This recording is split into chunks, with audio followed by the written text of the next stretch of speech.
Okay, thank you everybody. I hope you enjoyed the coffee, and I was delighted that there was actually tea. I panicked for a moment and thought, there's only going to be coffee. So I hope the fellow tea lovers amongst you also had some good tea. So please do take your seats, and if you can hear me from out there, please come in. Thanks very much.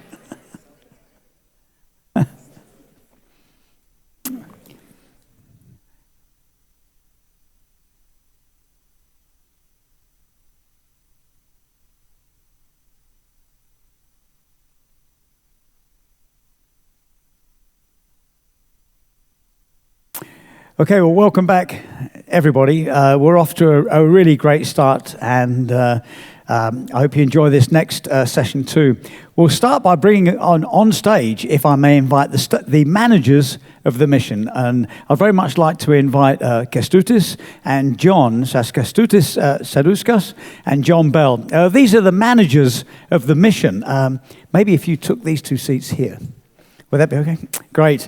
And, it's a tough, rightfully ambitious blue project that we're all on, and it has to be managed. And what a better way to kick off after coffee than have Kęstutis and John join us for their inputs, progress, and guidance for the way forward. So thank you very much for joining us. And Kęstutis, over to you, please, sir. Yeah, this works. Hi everybody, and thanks for showing up to the first forum. We've been waiting for this moment to arrive. The mission is now 17 months old, and we have never had a gathering of everybody who is doing something about the mission from all over Europe and even beyond. And this is the first time, but certainly not the last one, that we get together, all of us from all parts, all lighthouses of this mission, to talk through the mission, to know each other, to learn. And the fact that it's difficult to come back to this room, for me, it's a very good sign, because if that was only the networking event as such, it will already be a success. But of course, we need to talk to each other, and hopefully some of the thoughts that you've heard this morning, as well as we'll be hearing also from the panels further on, will give you some thoughts, will boost further thinking, because a lot of thinking still needs to be done here. Well, while we need to look what we do next, let's step back a bit into the past, just to see where we've come from and what we have achieved in order to build that, the future. First is, let me say that it started, of course, somewhat as a small thing, while it was meant to be, and it's still meant to be, a big one. Because when the European Commission was conceiving of what to do with the new research program Horizon, the one major difference from the past was precisely the mission's idea. Because we've always been doing nice research, and we've been breaking grounds on lots of areas. But when it comes to trying to fix big societal challenges, we know that we have never mastered that to that excellence. And that was the main difference that the Commission felt that needs to be made. And this is how the missions were born. Of course, it took really bright minds. One of them was, and probably somewhere around here, that's Pascal Lamy, who is legend in himself. But his starfish report was really the spark that ignited the thinking in this direction, and gave really the first birth, the first conception of the mission. And the other person is sitting next to me, who is John Bell, the co-pilot of the mission, who has seen it being conceived and born, and grow up to the level that we see right now. And that's why I'm really, really privileged to join them, as well as all of you, as a mission manager, because even though the title might be as a mission manager, in the end, we'll all have to be managers of this big undertaking.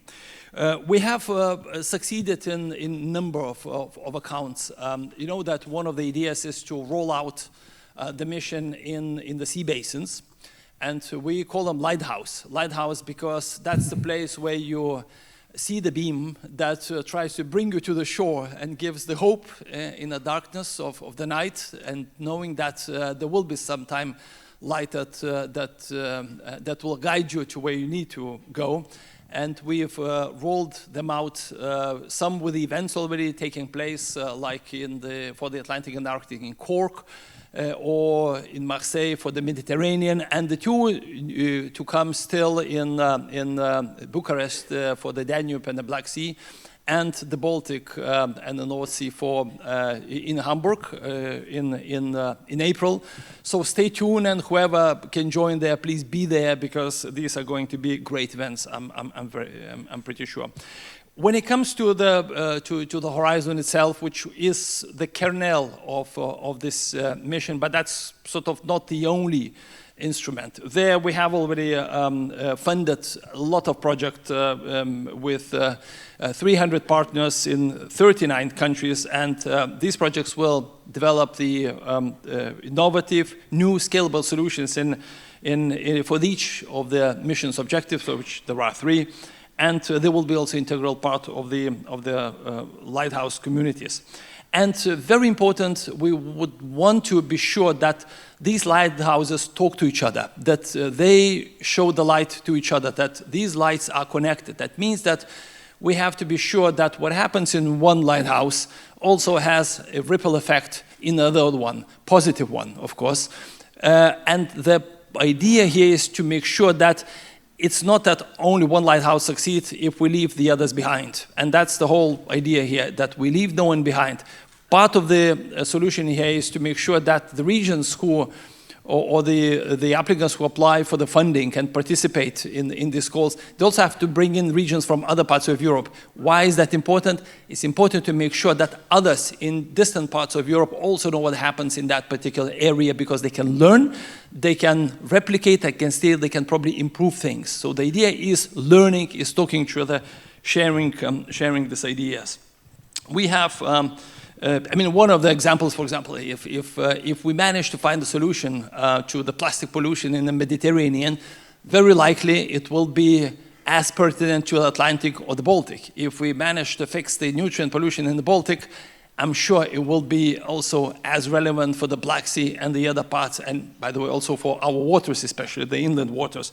So the idea is that we share the solutions, because if we share the ideas, we multiply them. So wherever you come from, we invite you to explore these ideas, explore the solutions, and how they can be applied also in your areas. And also to share them with the people around you, with the colleagues, so that you can explain the practice that you follow, and any bright ideas that you have found how to advance with the objectives of the mission. These are super precious, and they need to be shared with everybody. We would like also to invite you to visit our exhibition area, and to exchange with our coordination and support actions, to see how the lighthouses work and how you can benefit from them. This is a very important moment, because it's not only that we are setting up the symbolic lighthouses, we are also setting up the contracts, or in fact we have already signed the contracts with brilliant companies who will help you achieve this goal. So if you have any project that you think needs support, needs communication, needs publicity, if you're looking for funding, if you're looking for partners, if you want to organize an event, if you want to do anything else, these people, these companies, these contractors will be at your service. So we are setting up a service for anybody who wants to do anything good for the mission. And that would be at the level of the lighthouse, and we'll also have the joined up platform to do all that together. But of course, the solutions will not come only from the Commission. In fact, I can probably say that solutions will not come from the European Commission. It will come from you, it will come from your partners. And that's why we need to show what everybody is doing this. For that reason, we have launched Charter back still last year for the people to be able to say what they're doing, what they pledge, what they would like to do, what they have on offer, so that the potential partners come and say, well, this is probably what we are doing as well, or we can team up, we can join up the forces and do things together, and probably succeed better with the objectives of the mission compared to what we would do alone. We already have more than 200 actions submitted to the Charter, and thanks a lot for all of those who have done this. We'll try to make the best of these submissions. We'll look at them. We, of course, try to do a bit of an editing of this and make sure that only those that are relevant and have the chance to succeed are in the Charter. But we already have a very good number, and this is very, very inspiring to see that, that you are coming forth with all of that. Of course, when you look at the geography of the activity, which is depicted by the Charter, probably not surprising, a lot of enthusiasm comes from a very energetic Mediterranean community, followed by the Atlantic Arctic and Danube, Atlantic Arctic, and then the blackened North Sea, a bit of colder climate and colder characters, who come a bit late, but I'm sure they will come with very serious and very elaborate ideas. And with the high-level conferences that have already been happening or will be happening, there is a chance to make sure that the momentum is sustained, the momentum is even grown, and all these actions really start to take shape. We also see actions from everybody. You know, it's the NGOs, it's the research and innovation communities, businesses, it's governments, cities, ports, various conservation communities. Everybody is part of this. And this is very important because, again, when we look back on how we usually are used to solving big societal issues, is that we have huge menu of the problems, huge list of the problems, and too few of us do this. This time around, would like to do it exactly different.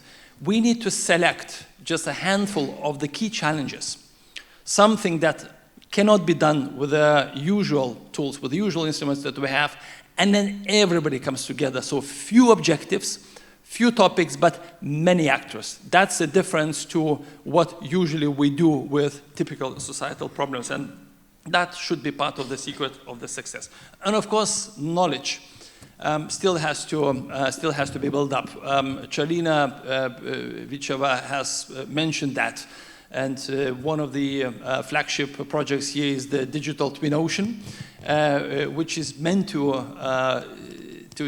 gather new knowledge about the ocean, and not only about the ocean, but also all our inland waters, and to join up that knowledge so that we can make the best use of it, so that we can harness the vast amount of data which is incrementally, exponentially growing. And there are things that indeed we don't know so much. When we go on expeditions to the deep sea, each time these expeditions discover new species. This is amazing what is happening there. So, you know, how much we still don't know there. One example that I like to give very often is example of eel, very, very mysterious species, which we have all seen them. You know, if not in the wild, then certainly on our plates. Unfortunately, we've lost 90% of that species. But the mystery of the whole thing is that we have never seen, nobody has ever seen this species spawn. We know where it happens, but believe it or not, no one has seen it live. Not because they want to keep the privacy how they do this, but simply because we don't know much about this. We've seen the surface of Mars many times. We haven't seen that species spawn. It's amazing. But the trouble for that is not because we haven't seen it, but because they, being the migratory species, they cannot get to the ground where they can grow, where they can feed. Why is it so? Because we have erected thousands and thousands of dams and barriers on the rivers. And that's what we need to fix. We need to be sure that these types of species, these types of ecosystems, they are really restored, if not to the original glory, then to the status where they can thrive, where they can develop. And that's one of the objectives of this mission. So we are here to talk all this through, to look for how we can advance the objectives of the mission, to see how we can do together, to network, to learn from each other, and to take it forward from this moment. With this, I'd like to pass on to John. Thank you, Kęstutis.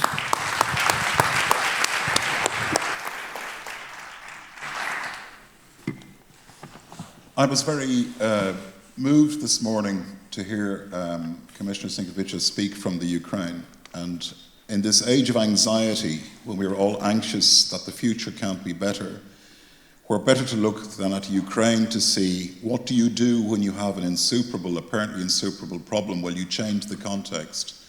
You mobilize everybody, you develop a plan, you bring the best that your whole society can have to solving it, and you give the political will energy through a clear expression. The European Union itself is a little bit like that, slightly improbable, but it only happens because there's a political will, there's a common vision, there's an inspirational dimension, and there's a lot of very practical cooperation that goes on. And that's where the mission fits in. It's not planet as usual, folks, and it can't be business as usual. And if we are to move to what Charlena described as a blue union, and the European Union is an ocean union, it doesn't quite realize it yet. Pierre made this point eloquently this morning. If we are going to respond to the main challenge of the European Union, its purpose for the next generation, which is to make peace with nature, we will not do this without establishing and restoring a new relationship with the water system. What do you call it, the oceans or the rivers, the lakes, or so elegantly by Pascal, who's leading the thinking here, the hydrosphere. We will not make the transitions that we are setting out on in energy and food and fisheries and biodiversity and climate and industry and decision making if we don't set out a new relationship with the water system. And the mission is there to create the space to work out together how do we do that in real places with different ecosystems and economic issues, with different challenges, with different systems of regional and local government. And Science and Horizon Europe in this, as Signe said this morning, it's the motor here, it's not the journey. Science has this new responsibility to give hope to citizens and courage to politics, to give inspiration to innovators and investors, and to give respite to nature, to actually deliver it, not to talk about it. We are no longer observers, we are actors in this. So the mission, like the European Union or what we see in the Ukraine, it's a mobilization of people who have decided that we will not go on the way we've been going on now. And it's an opportunity not to talk, but to act. So today, we will do a lot of talking, but we're not here to talk about the mission. The mission is started. You are the mission. At home, wherever you're sitting, in whatever part of the European Union or our neighborhood you're sitting, you are the mission. The people who are up here talking are the engineers, the people who are supporting the process, providing the projects and so forth. The mission is a mobilization, and the mobilization is starting. We see it today. It needs a convening in local levels through these lighthouses and sea basins. It needs ownership at the political level. Does this matter enough to the different level of government where you live? Because they're struggling with all of these difficult problems. The mission is an opportunity to work outside of business as usual, across government departments, across disciplines, across industries, across sectors, across regions. It's also an opportunity to structure and focus our extraordinary resources and assets that we have in the people and the knowledge and the ecosystems, the networks, the businesses, the fisheries communities, the civil societies, the investors, everybody who you see represented here today, to try and structure this and have a significant systemic impact, an irreversible impact on life in our water systems, where everything will depend on us getting this right. So no pressure on you. You are the mission. And the conversation today is to take what we've put in place. Our colleagues have really worked remarkably well. We're learning how to do this across departments, to Andrea and Elizabeth and all of our colleagues who've been doing this work. So you have this vast array, a portfolio of 1,000 projects available to you. There's 344 million euros worth of projects in the pipeline. There are support networks being put in for each of the lighthouses and across the mission. There are remarkable initiatives taking place in what we call the enablers. We'll hear about the digital twin of the ocean. What should that be delivering to users in the future so this future is better for the people who live there? There are enormous ambitions to work with communities wherever we go. And you'll meet people in the coffee, the shipping companies, cruise liners, Mediterranean cities, fisheries communities, civil society actors, investors, SMEs, artists, island communities, and so forth. There's a convening here that needs to be structured and organized. And we need to have this ownership focused, particularly where people organise in the sea basins and the lighthouses. And in this conversation today, we need to have more feedback now. We're in learning and listening mode to see how do we use the resources that we have to enable you to take the mission and to scale it, accelerate it, give it roots, connect it, and make it happen on the ground. There's a wall of money or a tidal wave of money out there, and it doesn't know how to find and work with this particular area. We've heard about the Blue Investment Initiative DG Mario running. So we need to learn how to do this, to connect up the different solutions with the different levels of ambition. So what do we need? We need mobilization, as I said. Your communities, your networks, your local systems of government, what the organizations that you're in. We need ownership, and we need public ownership. This can't be a niche activity. If we're going to get a blue union, at some point we're going to have to realize that the oceans and water system are not some niche. They are a norm and a conditioning environment that shapes everything. So we need to talk up for the opportunities that our mission brings wherever we are. And we need focus. We'll do all the things that we will usually do in the business as usual parts of Horizon Europe and the other programs. But here, wherever you are, can we be inspirational? Can we think about what this looks like at the end of the decade, where we've done a few things that everybody thought improbable where we live and work? Whether it's about our restoration of coastal systems or blue afforestation or cleaning up munitions or cleaning up the way fisheries are done or supporting fisheries communities to work in a new economy or dealing with the carbon cycle. There's a whole list of things you can do. What would be inspirational, and how would you be able to explain simply what the mission can deliver in a simple way to the people to whom we need to communicate this? So there we go. It's time to get on with the mission. It's time to build the mission. In Marseille, in Cork, soon in Bucharest, in Palermo, in Hamburg, and one day in Odessa, we will bring the mission and we will show that when the people want something and scientific communities can work with the economy and society and communities and places work together, you can make things that are improbable a place where you live and work. We need all hands on deck. Thank you.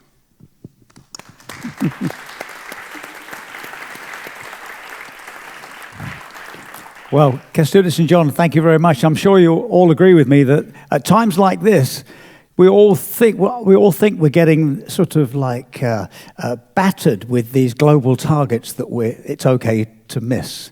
A bit of this sort of shifting baselines, but instead of using it in the scientific meaning, I mean it that us, as a community, we do get a bit lost. We just assume it's become quite normal to miss global targets, and not this one. This feels like we're really onto it, and with good measures of success, which of course is the world's greatest motivator, and a sense of action, we're onto it. So thank you very much, gentlemen. Thank you.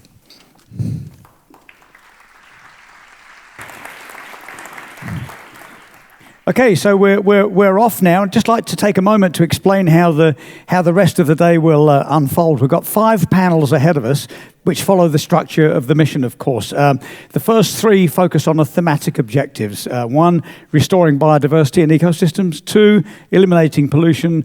And 3, making the blue economy climate neutral and, of course, circular.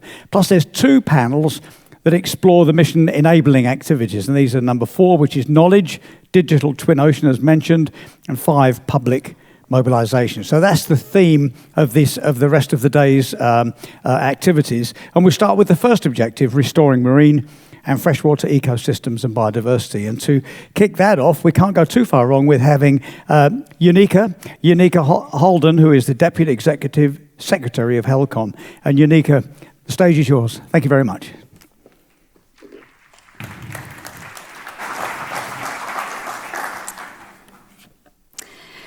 Ladies and gentlemen, so I was invited here to talk about the state of play when it comes to the restoration of marine and freshwater systems, and also of the biodiversity that underpins these systems. Now, at the risk of maybe preaching to the choir, I'm counting on that we have kind of many different backgrounds in this room, so I would like to use this opportunity to provide a reminder on why this ecosystem restoration and protection is so important. Though I'm sure that several of you can agree with me, especially if you work closely with this, that restoring the state of the seas and of freshwater systems as well can at times feel a little bit like an overwhelming task. It's too complex to even know where to start. And we've focused a lot here on the what and the how, so what should we be doing and how should we be doing it? And I'm trying in this speech to kind of pull it back to the why. Why do we need to do this in the first place? So because of these complex systems that the marine and freshwater environments represent, I'm going to try to simplify it a little bit for now, dumb it down a little bit. So I want you to imagine that the components of biodiversity, so the species, the genes, like everything that we have that is collected under the concept of biodiversity, are actually like building blocks. Think of them as Legos or these like wooden toy blocks that you maybe played with when you were a kid. Except in the case of biodiversity, these blocks build the ecosystem. Now, the same way as for biodiversity as for toy blocks, the more different blocks you have, the more different things you can build. If you have few Legos, you can only build small structures. If you have a lot of Legos, you can build a whole city. And the bigger what you could build can be, and the more difficult it will be to knock it all down. And anyone here who, like me, have younger siblings knows what I talk about here. Now, I want you to imagine that these structures that you're building with your blocks, they actually each have a function. One structure produces oxygen, another one cleans the water, one makes food, and so on. Now, these functions are what make the whole ecosystem work. If you take these functions away, the ecosystem will work less well until at some point it doesn't work at all. But in addition to making the ecosystem work, there are also prerequisites for our well-being and, in many cases, for our very survival. You may know these functions under their alias of ecosystem services or nature's contribution to people. However, if you have very few blocks, then you can only build one copy of each structure, which means that you only have one structure providing that important function that keeps you alive. So that means that it's enough for one of them to be knocked down for you to lose that function entirely. And this is why securing high biodiversity is so very important. Because each unit and each level of biodiversity fulfills a multitude of functions, often way more than we are even aware of at the moment. And we and the rest of the system, we need these to survive. And the more diverse the system is, the more resilient it is. So the more it can withstand pressure. But in spite of the ecological importance, as well as the cultural and economic importance of these functions, our aquatic ecosystems and the biodiversity that underpins them are being increasingly degraded and lost because we put more pressure on the system than the system can take. Like, imagine that you have this castle that you've built out of your building blocks. Our pressures are the same as if we would constantly push these pieces apart a little bit at a time. And the more you push, the less structural integrity you have in what you have built. Now, depending on what it is that we're doing, maybe we're poking only one piece at a time, maybe we're pushing the whole structure all in one go. But if we push too hard or too long, then the structure will topple. And make no mistake, at the core of the pressures that the ecosystem is facing right now is our actions. There is not one single pressure that isn't coming from us. And these activities that we do anywhere, both on land and in the aquatic environment, they are occurring at an intensity that is putting too much pressure on the system, and so putting the whole system in jeopardy. These natural systems, they're very complex, as I mentioned at the beginning of this speech. And our aquatic systems aren't any exception to this, even though maybe we know less about them than we know about many of the terrestrial ones. This means that in reality, each one of your blocks is connected to hundreds of other blocks. And like a tower of toy building blocks, once you poke it far enough and it starts to fall down, it pulls other blocks with it. And this is true for biodiversity as well.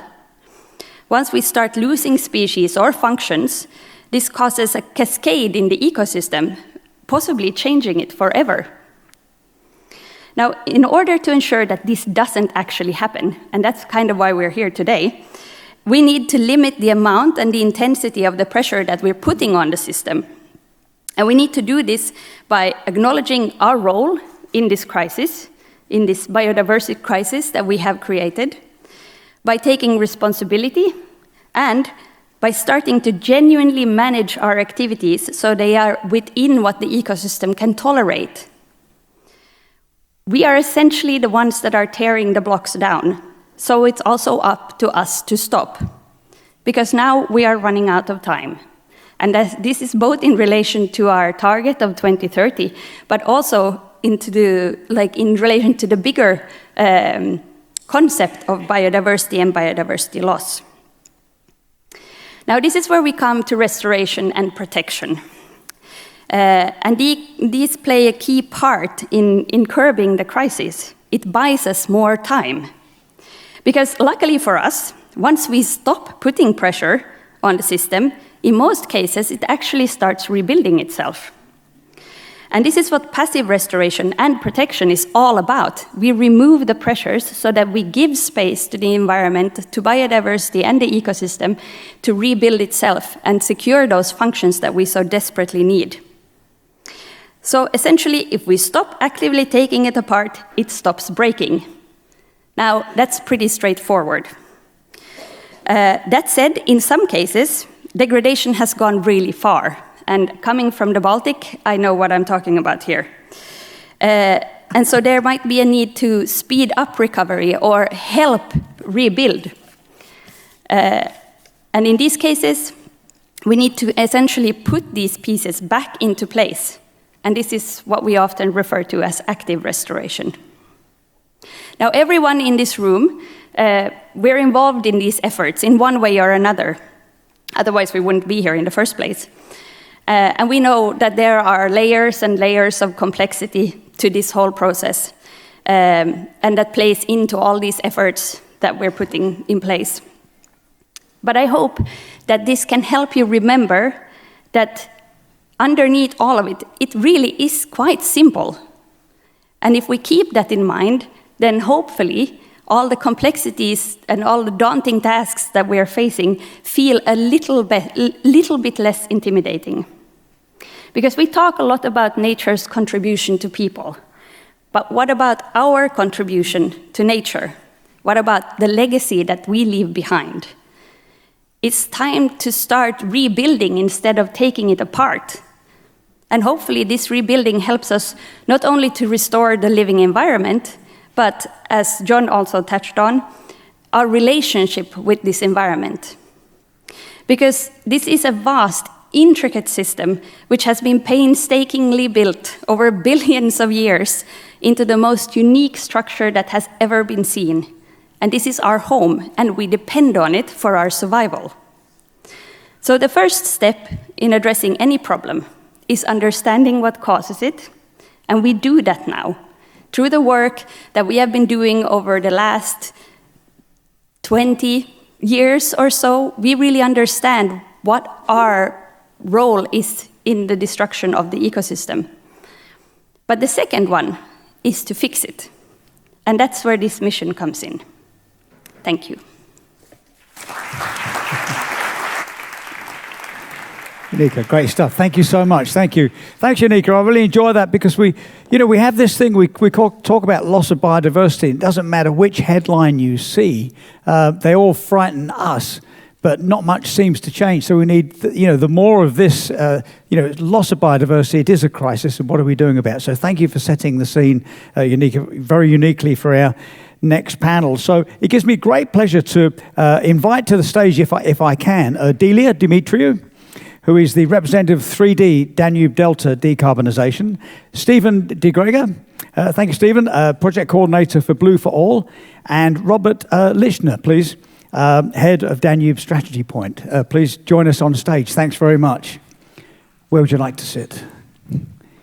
Sure, and I'll come over here. Thank you.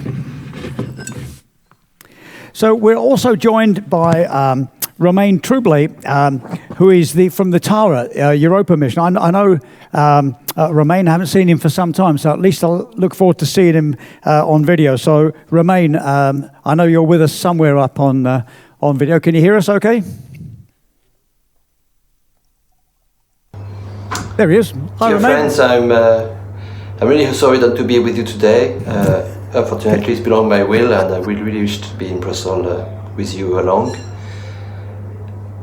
We, the Tara Foundation, that I'm the head of operations, is about to launch, together with the European Molecular Biology Laboratory, called the EMBL, to launch a 18 months, two years program around the European coastlines, from Tallinn in Estonia to Greece, to Athens in Greece. We will monitor, we will document and sample the diversity of the coastline of Europe, with a fair amount of laboratories involved from Europe and beyond. Together also with monitoring also of the land and the rivers and some of the soil and in rivers, in forest, with a truck that will crisscross in the same time as a Tara schooner will sail along the coast of Europe. The purpose of this mission is to better understand the chemical pollution that is running down our watersheds, to better understand how this pollution is affecting biodiversity, to measure the pollution of antibiotics, to measure the resistance as well as antibiotics sometimes that we see happening at many places today. Also to measure the impact of chemical from the agriculture, because this is also some molecules that have an impact on the diversity as well in the rivers, but also on the coastlines along the route. So a lot of examples, a lot of research, a lot of basic research on this project that I will hope will contribute to the EU mission. But moreover, the mission is about society, and this project will make a lot of port calls, a lot of outreach in all the different countries that we will visit. We will welcome, of course, and discuss with decision makers at many levels of society.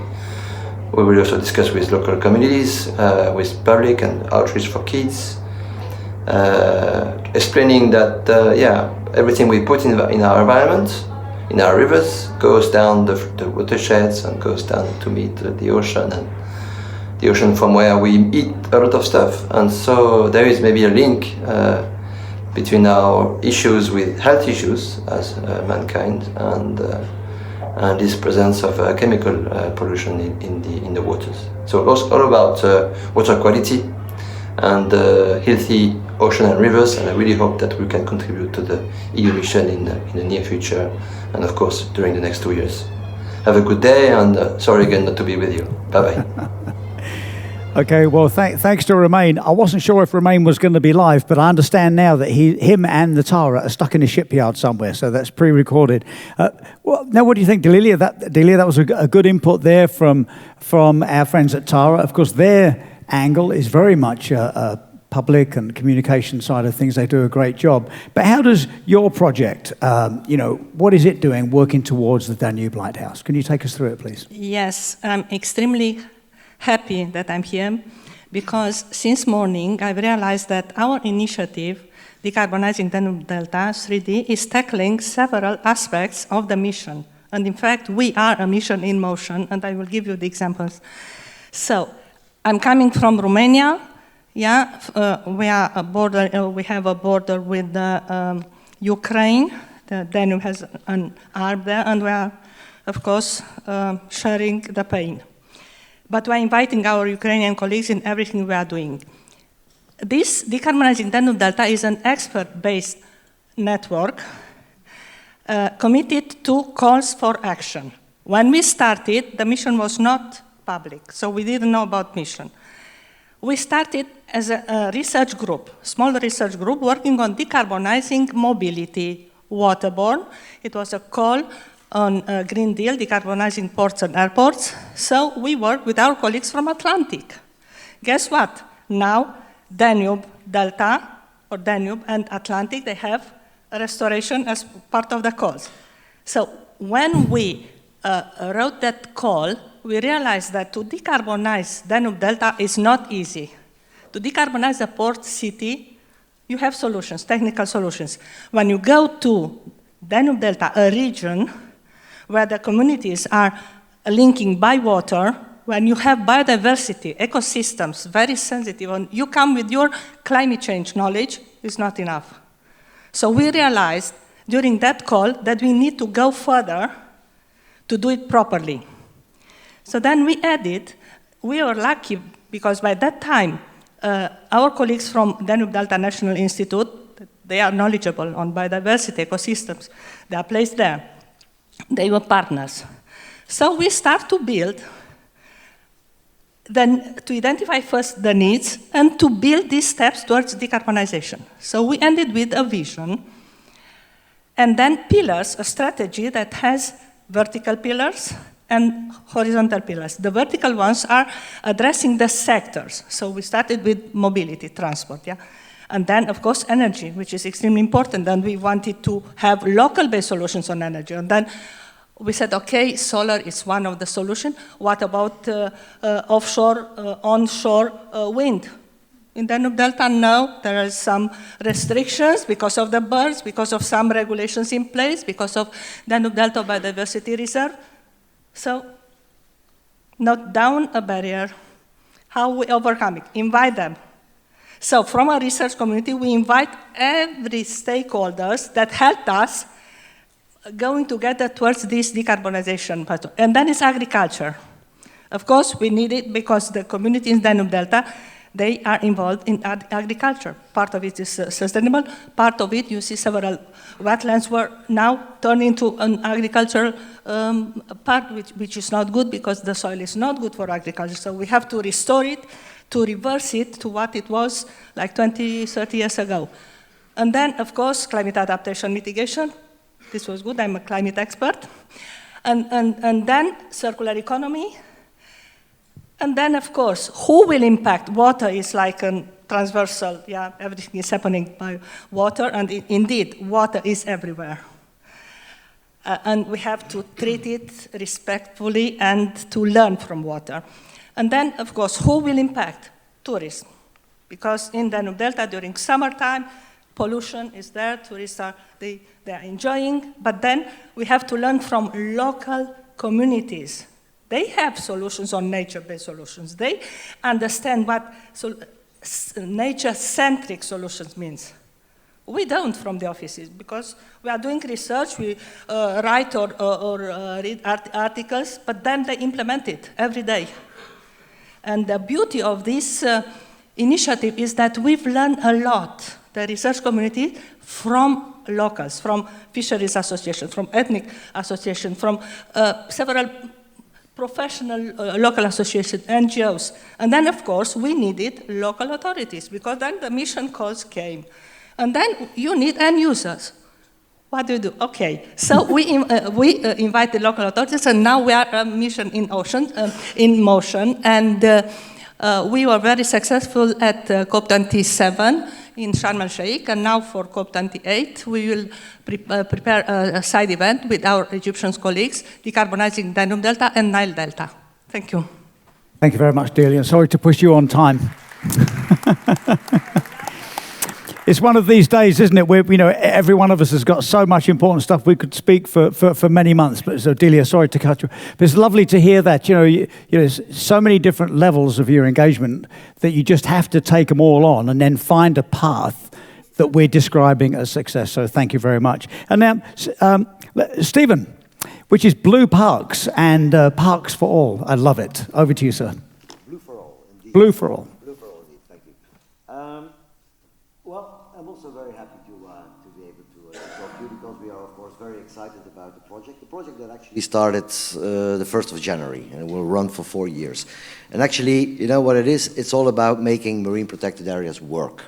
We all know that marine protected areas can substantially contribute to achieving our conservation and restoration goals. We know that we need, we all know and realize that we need our healthy oceans and so on. All of that has been splendidly explained by Jannica. But we also know that it doesn't go just like that, and that marine protected areas always come with a challenge, and that we are confronted with quite a lot of what we would call like paper kind of marine protected areas. And paper marine protected areas don't work. We have to go beyond, you know, drawing a line on a map and saying that's marine protected area. We have to properly manage them. And that's where the challenge starts, I guess. And actually what we will do in Blue for All is we're going to kind of collect, but also develop and test solutions to all the problems that managers are facing, MPA managers are facing throughout the MPA process. And this MPA process stretches from, you know, the designation over the identification of conservation objectives, measures, monitoring, and so on. So there's a whole lot of steps that have to be taken, and all of them come with challenges, which differ throughout Europe as well. Yeah? So there's quite a lot of challenge there, but what we try to do is actually we try to make, to collect that information as to come to co-created, and that's where I think those are very key words, co-created, effective and efficient networks of MPAs. Yeah. What we mean with efficient is that, okay, well, you want to take the maximum out of the resources you invest into it, that's clear. So with minimum effort, you could say, but minimum effort is only acceptable if you also are very effective. So we need to achieve the goals. The marine protected areas should do what they have to do. Yeah. So we have to get to that point where they really make a difference. Yeah. And then we come to the word co-created, and I think it has been all over the place this morning already. We talked about co-created. I took a couple of notes. Actually the indicator for success, like key stakeholders buying in, reaching out, collaborating with people, co-creating, ownership, all hands on deck, all that actually is focusing on the fact that we want to have, that we need to collaborate, that we need to co-create. And that's actually at the heart of Blue for All. So what we try to do is we try to actually align what we call a top-down approach with a bottom-up approach. The top-down approach is where we all know that there are international and national legislations with regards to marine protected areas. What is it that have to be achieved? The minimum, the 30 by 10 or the 30-10 requirements we all are aware of. But we cannot achieve that if we do not also work bottom-up. And this bottom-up is then working with the people. So we are going to actually work with those people, and we want to build ownership, a sense of ownership. We want to learn from the people in the field and so on. Yeah. And the way we are doing that is, okay, well, you can do that, or you can think that you do that from a very academic point of view. We're going, of course, you need to have research and development, and we need to get all the tools, you know, well tested or well developed and so on. But we want to have them tested. So we're working together with no less than 25 marine protected areas and networks of marine protected areas. So we work together with the managers, with the communities that are involved, also with the stakeholders involved in those marine protected areas. All of them are in different stages in this MPA process. And actually we learn from them. So what are the challenges? What tools do you suggest, or what solutions do you suggest to face or to tackle those challenges? What works, what doesn't work? So we really try to have some sort of an interaction with the people in the fields, with an interaction that is as good as possible. And then secondly, and I think that is also very important, we will happily run our 4 years project. Sure, we will do that. I'm pretty sure about that. We had a very nice kickoff meeting with only nice people a couple of weeks ago. But we also want to keep the legacy of the Blue for All project alive after the project. Well, when the project comes to an end, that is within 4 years from now. So by collaborating with those MPAs, we actually are starting to build a network of MPA professionals, you could call them. And these MPA professionals actually are going to be guided into some sort of a network that hopefully we will be able to push beyond the lifetime of the project and actually to make those MPAs really happening. Thank you very much, Stephen. I've always enjoyed connecting with the ocean via marine protected areas because it's that old thing. It's like keeping your savings account looked after while you spend your checking account. You know, you can't just spend everything. You've got to have things reserved. And then, of course, the great thing once the fishing industry learn and love, and we spoke about fishing earlier, you know, the spillover effect and all, it all begins to work. The numbers are inarguable. So thank you very much. And last but by no means least, Robert, can you take us through the Danube Lighthouse, please? I will try. Thank you also for having me. And it's really great, Paul, isn't it, when you hear about projects, the energy that's behind it. And I will my input will not be that energetic because I'm coming from something that's called strategy, EU strategy for the Danube region. Nevertheless, I would like to try to show how the strategy and the macro-regional strategies can actually support the missions here, because we are working together, and I think there is a lot of potential that we can use in the future. To start off with, for those of you who have not heard about the concept of macro-regional strategies, they are basically frameworks that were endorsed by the European Council to address common challenges by a defined geographical area relating to EU member states and non-EU member states, and they are in the same geographic area, which then benefit from strengthened cooperation, contributing to achieving economic, social and territorial cohesion. So this is the very complicated and boring definition. What it means in a very practical life is that in the Danube region we have 14 countries who over 10 years ago got together and decided to cooperate on topics that are much better off if countries do them together than if they do it on their own. So if we talk about biodiversity, if we talk about waters, if we talk about navigability of the Danube, this is the topics that macro-regional strategies and the Danube region strategy as well tackles. We have 4 such strategies all around Europe. We have a Baltic one, we have Adriatic-Ionian one, we have Alpine, and the Danube strategy here. By design, strategies do not have their own funding. So strategies, what they have to do is they have to prepare their actions and to absorb and generate EU funds, national funds, regional funds, and other public funds and private funds as well. So, and here comes the possibility, and here comes actually the question how macro-regional strategies can support the missions. So by aligning their priorities and streamlining them to create synergies with other instruments and funding sources. So for all 14 countries, all along the Danube, and we heard it in the beginning, it starts in the Black Forest in Germany and ends in the Black Sea with Romania, Moldova and Ukraine.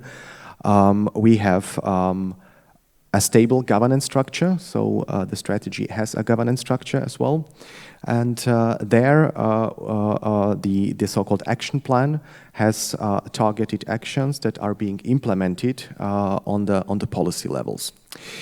For example, we are using Interreg funds, we are using, as I said, national and regional funds as well. How the strategy can contribute to the missions, we have what we call the environmental pillar.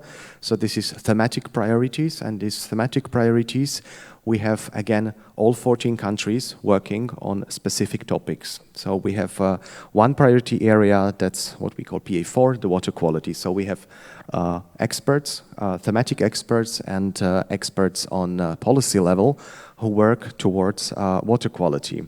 Another one is policy area dealing with the environmental risks. And also the third one is dealing with biodiversity, landscape, and air and soil quality. So I think this is the best way to connect. And we heard this. It's not anymore business as usual. So we need to look for new creative ways. And I think that macro-regional strategies and the Danube region strategy can really support the missions here. Excellent. Thank you very much. Well, thanks to all. And before I give you the final word, this is a good example of how when you have clear aims, really clearly identifiable aims. In this case, we call them, the thematic objectives, and a sense of identifiable waypoints so we can measure progress and success. In these cases, we're calling them lighthouses. And this is a good example. It does actually work. By focusing on a lighthouse, we get the information. So the final word is not mine, it's for you. But really, just, Delia, just the final 2 or 3 words, just what's on your mind? What do we need to know from you right now? Honestly, we are very grateful for the mission calls, because they are different from the what we find in Cluster 5, Climate, Energy, Mobility. Here, we have to engage with end users, and it's part of governance. So our research solutions is seen as it's shaped from the starting of preparing the call and preparing the consortium. So this is a fantastic plus towards implementation. Excellent. So we are supporting definitely the mission, and we will show periodically how we implement it and what is the benefit for everybody, for the community in Danube Delta and outside, because now we are navigating worldwide after Sharm el-Sheikh. Thank you very much. Stephen. Yeah, well, what I have taken from this meeting until now is that, and that is also what I have said already, that is that, there's always this very central position that is taken by the people, the local stakeholders, end users, whatever you want to call them. And I'm actually very happy to see that we are moving in that direction to put that puts the people, in the first position, or in lead position. And if you look at it, this is very nicely shown by this Arnstein's ladder of participation, public participation. You could even call it democracy, to my opinion. That is that we are now moving away from this very much top-down kind of approach towards how we're going to arrange our business towards a very much bottom-up approach, which means that we move away from kind of, some people telling others on how to do, by informing them on what they should do, towards true partnerships. And I think that it's only the partnerships that will make it work. Thank you, Stephen. And Robert, to you. I would just return, because we were talking about fishing today. There was already two speakers who spoke about fishing, and we heard something about eels. In the Danube region, we actually have the Danube sturgeon, which was one of the big flagships that's still going on, and it's basically a fish that's basically a dinosaur. So that fish was living there on the same time with the dinosaurs. It was already almost extinct. And all along the Danube, we have the Danube Preservation Task Force, where the project implementers are working towards saving this fish. So again, and also as you said, it is up to the people. So it's a very bottom-up approach. Ask the people what the problem is in the regions, and this is also, I think, the great approach. Ask the people what they need, what they want to change, what they need for their life, and I think this is all our mission that we are working for. Thank you. Thank you very much indeed, Rob. Well, thank you to the panelists. Thank you very much, everybody. There's a sense that we're really getting somewhere, and just to let you know, we're now coming on to lunch, and you can tell this isn't just any normal business government type conference, because there's an hour and a half for lunch. So that shows you that there's been a lot of careful thinking here so that we can have that important food, but we can do those important meetings. So see you back here at 1:30. Thank you very much. Thanks very much. Thank you. Thank you.